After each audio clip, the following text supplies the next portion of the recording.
శ్రీ సీతారామ కళ్యాణం పురస్కరించుకొని శ్రీ సీతారామ సమేత సాయి గణపతి ఆలయంలో భక్త సమాజం ఆధ్వర్యంలో భారీ అన్నదానం చేపట్టడం జరిగిందని ఆలయ చైర్మన్ కొలిశెట్టి రాంబాబు, డాక్టర్ సాలాది హరికృష్ణ, రాంబాబు, న్యాయవాది సుంకర మహాలక్ష్మి, సత్యంశెట్టి రాజేష్లు పేర్కొన్నారు. కాకినాడలో స్థానిక వినుకొండవారి వీధిలో శ్రీ సీతారామ సమేత సాయి గణపతి భక్తి సమాజం వద్ద భక్తుల సహకారంతో భారీ అన్నదానం చేపట్టారు. ఈ సందర్భంగా వారు మాట్లాడుతూ ప్రతి ఏడాది శ్రీ సీతారామ కళ్యాణం అనంతరం భారీ అన్నదానం చేపట్టడం జరుగుతుందని పేర్కొన్నారు. ఆలయం వద్ద ప్రతి మంగళవారం అన్నదానం చేపట్టడం జరుగుతుందన్నారు. శ్రీ సీతారామ కళ్యాణం అనంతరం దాతల సహకారంతో అన్నదాన కార్యక్రమం చేపట్టడం జరుగుతుందని తెలిపారు. పుట్టినరోజు మరియు పెళ్లి రోజులు జరుపుకునే వారు కూడా ఆలయం వద్ద అన్నదానం చేసుకోవచ్చునని పేర్కొన్నారు.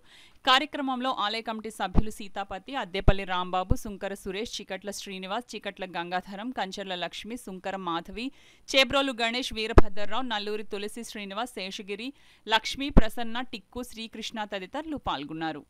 జై శ్రీరామ్. జై శ్రీరామ్. ప్రతి సంవత్సరం భక్తుల సహకారంతో శ్రీరాముల కళ్యాణం తర్వాత అన్నదానం జరుగుతుంది. ఈ సంవత్సరం మేము పాల్గొనడం ఎంత ఆనందంగా ఉంది. శ్రీరామనవమి సందర్భంగా ప్రతి ఏడాది లాగానే ఈ ఏడాది కూడా అన్న వితరణ జరుగుతుందండి.